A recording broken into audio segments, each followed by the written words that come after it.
सभी पेंशन धारकों को नमस्कार। आपका फिर से एक बार इस चैनल के ऊपर स्वागत है। साथियों, हम यहाँ पर बात करने वाले हैं पेंशन योजना को लेकर के। चाहे आप भारत के किसी भी राज्य में निवास कर रहे हो या आप किसी भी प्रकार की पेंशन ले रहे हो, जैसे कि वृद्धावस्था पेंशन, विकलांग पेंशन, विधवा पेंशन या इसके अलावा भी कोई पेंशन आप ले रहे हो, तो आज का ये वीडियो आपके लिए बहुत ही महत्वपूर्ण है, क्योंकि इसमें हम बात करने वाले हैं कि पेंशन जो आपकी है वो क्यों अटक रही है या समय पर क्यों नहीं मिल रही है, और इसके लिए सरकार ने कौन कौन से प्रयास किए हैं। अर्थात सरकार ने जो नए 7 नियम लागू किए हैं, उन सब के बारे में आपको एक एक डिटेल से बताने वाले हैं, और पेंशन इस चर्चा में क्यों है उसके बारे में भी अपन जानने वाले हैं। तो आप वीडियो को अंत तक जरूर देखें। तो इस वीडियो में हम बात करने वाले हैं कि बकाया पेंशन आपकी कब मिलने वाली है, और पिछली जो पेंशन रुकी हुई है वो एक साथ आपको कब मिलने वाली है और कितनी रुपए आपको मिलने वाली है। साथ ही अलग अलग राज्यों में कितनी कितनी पेंशन जो है वो आपको मिल रही है। देखिए, पहले अपन बात करने वाले हैं कि जो पेंशन है वो इतनी चर्चा का विषय क्यों है। देखिए दोस्तों, आप जानते हैं कि हर राज्य अपनी आर्थिक स्थिति के अनुसार पेंशन राशि तय करता है। कहीं पर 400 रुपये मिलते हैं, कहीं पर 1000 रुपये मिलते हैं, और कहीं पर 2500 से लेकर के 3000 रुपये तक दिए जाते हैं। लेकिन अब एक बड़ी राष्ट्रीय स्तर की पहल शुरू हुई है, जिससे लाखों लोगों को सीधा फायदा इससे मिलने वाला है। वो पहल कौन सी है, अभी अपन आगे इस वीडियो में जानने वाले हैं। देखिए, आज से 7 नए जो नियम हैं वो लागू हो गए हैं, और ये 7 नियम आपको सभी को जानने जरूरी है, ताकि समय पर आपको पेंशन मिलती रहे, आपकी पेंशन रुके नहीं। देखिए, पहला नियम है पेंशन राशि में बढ़ोतरी। अब तक अलग अलग राज्यों में अलग अलग पेंशन राशि मिल रही थी, लेकिन अब नए बदलाव के अनुसार वृद्धा पेंशन 2000 रुपये से 3500 रुपये, ये अलग अलग राज्यों की बता रहा हूं मैं आपको, और विधवा पेंशन 2000 से लेकर के 3500 रुपये तक। यह बदलाव खासकर कम पेंशन देने वाले राज्यों के लिए एक बड़ी राहत है, यानी कि उनमें भी अब पेंशन बढ़ाकर देने वाले हैं। तो ये था नए नियमों में नियम नंबर 1।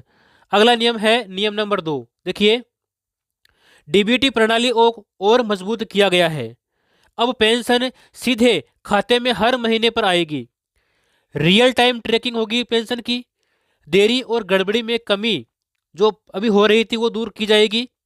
मोबाइल पर एसएमएस अलर्ट आपको दिया जाएगा। जब भी आपके पेंशन आएगी तो आपको मोबाइल पर एसएमएस के माध्यम से सूचित किया जाएगा।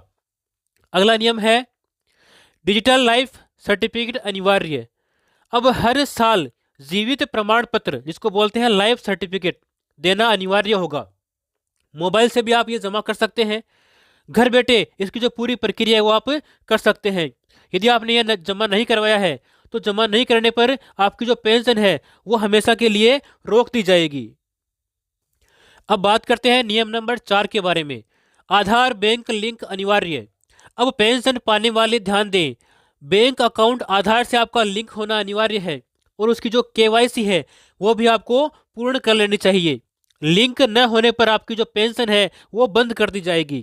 यह फर्जी लाभार्थियों को रोकने के लिए यह सब किया जा रहा है। जो भी फर्जी लाभार्थी है, पेंशन ले रहे हैं फर्जी में, उनके लिए यह बदलाव किया गया है। आगे है नियम नंबर 5, पात्रता शर्तों में बदलाव। अब पेंशन वाले व्यक्तियों के लिए नई शर्तें लागू की गई है। अब उनकी जो उम्र है वो 60 वर्ष से अधिक होनी चाहिए। दिव्यांगता जो प्रमाण पत्र है, यानी कि जो दिव्यांग व्यक्ति है वो 40% से अधिक दिव्यांग होने चाहिए।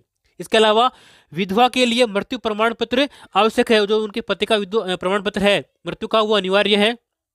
साथ ही परिवार की जो आय है वो सीमा जो बताई गई है उस लिमिट के अंदर ही होनी चाहिए, उससे अधिक आय उनकी नहीं होनी चाहिए, तभी पेंशन ले पाएंगे। आगे है नियम नंबर 6। देखिए, सख्ती अपात्र लाभार्थियों पर।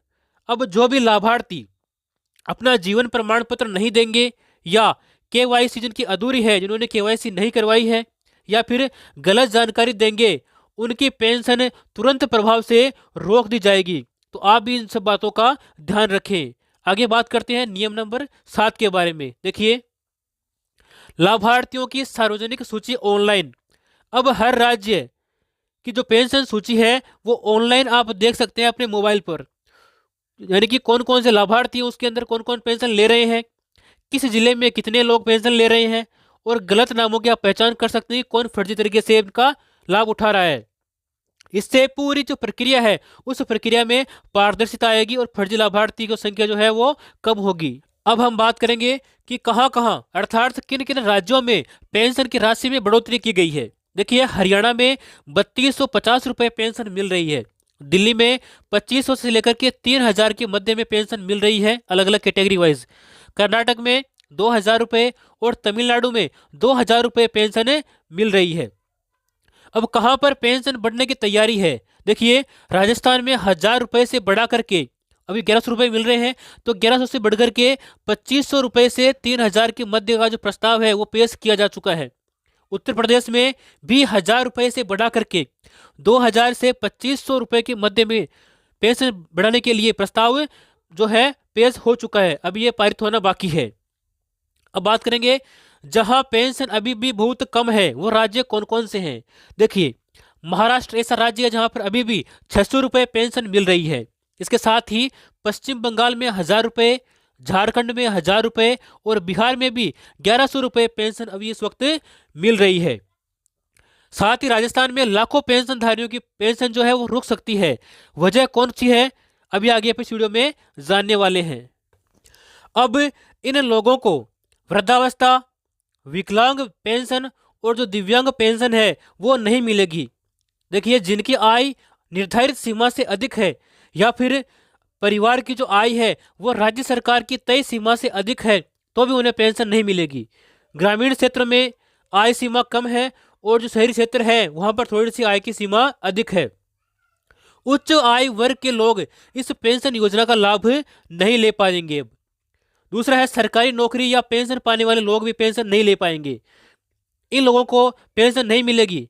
जो सरकारी कर्मचारी हैं, अर्ध सरकारी यानी कि सेमी गवर्नमेंट कर्मचारी हैं, सरकारी पेंशन भोगी और सरकारी बोर्ड या निगम से वेतन या पेंशन पाने वाले लोग हैं, उन्हें भी अब पेंशन नहीं मिलने वाली है।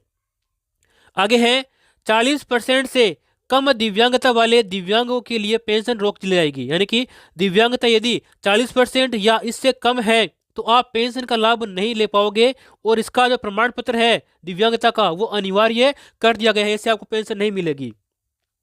जिनके पास जीवन प्रमाण पत्र लाइफ सर्टिफिकेट नहीं है उनकी पेंशन भी रोक दी जाएगी। हर साल जीवित प्रमाण पत्र न देने पर पेंशन रोक दी जाती है और बहुत से लोगों की पेंशन इसी वजह से बंद होती है, तो इस बात का आप ध्यान रखें।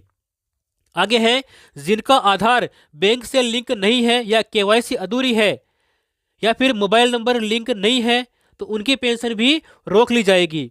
आगे है, जिनके नाम पर भारी संपत्ति है, अर्थात कई राज्यों में निम्न परिस्थितियों में पेंशन नहीं दी जाती है।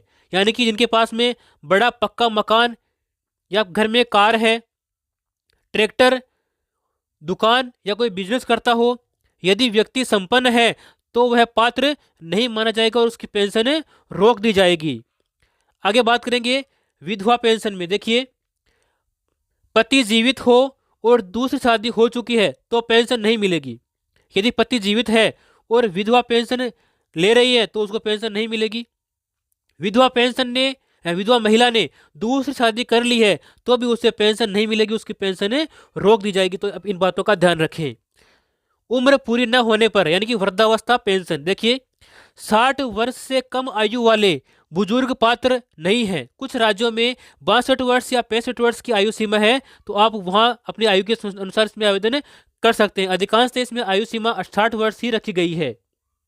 आगे देखेंगे, फर्जी दस्तावेज पाए जाने पर, यानी कि गलत उम्र उसमें बताई गई है, नकली दिव्यांग प्रमाण पत्र बनाया गया है या उसमें आय झूठी दिखाई गई अर्थात कम दिखाई गई है सीमा से, पेंशन उसकी तुरंत ब्लॉक कर दी जाएगी। और जो भी आपने ये पेंशन लिए हैं दस्तावेज फर्जी बना करके, उन सब की रिकवरी भी हो सकती है, तो इस बात का भी आप ध्यान रखें। आगे है, एनआरआई या विदेश रहने वाले अर्थात विदेश में स्थायी रूप से रहने वाले, लंबे समय तक बाहर रहने वाले पेंशन से वंचित किए जाते हैं, तो आप इस बात का ध्यान रखें। बड़ी खबर दोस्तों, देखिए, अगर आप वृद्धावस्था पेंशन, विधवा पेंशन या दिव्यांग पेंशन लेते हैं तो 30 नवंबर से पहले पहले आपके खाते में 5000 की बड़ी सहायता राशि आने वाली है। जी हाँ दोस्तों, यह बिल्कुल सही जानकारी है। कुछ विशेष श्रेणी के पेंशन धारकों को 5,000 रुपए की एक मुश्त राशि डीबीटी के माध्यम से दी जाएगी। ऐसे कौन कौन से पेंशन धारक हैं जिन्हें 5,000 रुपए मिलने वाले हैं? देखिए, जिनकी आय जिनकी पेंशन पिछले 2-3 महीनों से रुकी हुई है, या फिर कई राज्यों में तकनीकी गड़बड़ी या ई-केवाईसी समस्या या बैंक आधार लिंक न होने की वजह से रुकी हुई है, उन्हें भी पेंशन के रूप में 5,000 रुपए एक मुश्त मिलने वाले हैं। या फिर जिनकी 3 किस्तें एक साथ आ रही है, कुछ राज्यों में 3 पेंशन जो है वो 3 महीने की बकाया है वो एक साथ आ रही है, जैसे कि 1,500 रुपये 3 महीने की हो गए 4,500 रुपये, या कहीं पर 1,700 रुपये मिलते हैं तो 3 महीने के हो गए 5,100 रुपये। इस प्रकार से 5,000 रुपये जो है इसके आसपास जो राशि आपके खाते में आने की संभावना बताई जा रही है। आगे है दिव्यांग साथियों के लिए विशेष सहायता राशि। कई राज्यों ने दिव्यांग साथियों के लिए विशेष सहायता राशि देने की घोषणा की है। इसमें 3,000 से 5,000 रुपये तक की राशि दी जा रही है जिन्होंने केवाईसी हाल ही में पूरी कर ली है। कई लाभार्थियों की पेंशन ई-केवाईसी न होने की वजह से भी रुकी हुई है। अब जिन्होंने ई-केवाईसी पूरा किया है, जीवन प्रमाण पत्र बना लिया है और बैंक आधार से लिंक करवा लिया है, उन्हें भी एक मुश्त राशि मिलने वाली है। किन्हें 5,000 रुपये नहीं मिलेंगे? जिन्होंने फर्जी दस्तावेज लगवाए हैं या आधार बैंक लिंक नहीं करवाया है, जिनका जीवन प्रमाण पत्र अभी पेंडिंग है, बना हुआ नहीं है, जिनकी पेंशन पहले से ही नियमित आ रही है, या जिनकी आय पात्रता सीमा से अधिक है, उन्हें ये 5,000 रुपये नहीं मिलने वाले हैं। तो आप इस बात का ध्यान रखें। साथियों, ऐसी ही पेंशन से जुड़ी सभी जानकारियों के लिए आप इस चैनल को सब्सक्राइब करें और इस वीडियो को अपने पेंशन लेने वाले भाई बंधुओं के साथ में शेयर करें ताकि वो भी जागरूक रहे और समय पर अपनी पेंशन लेते रहें।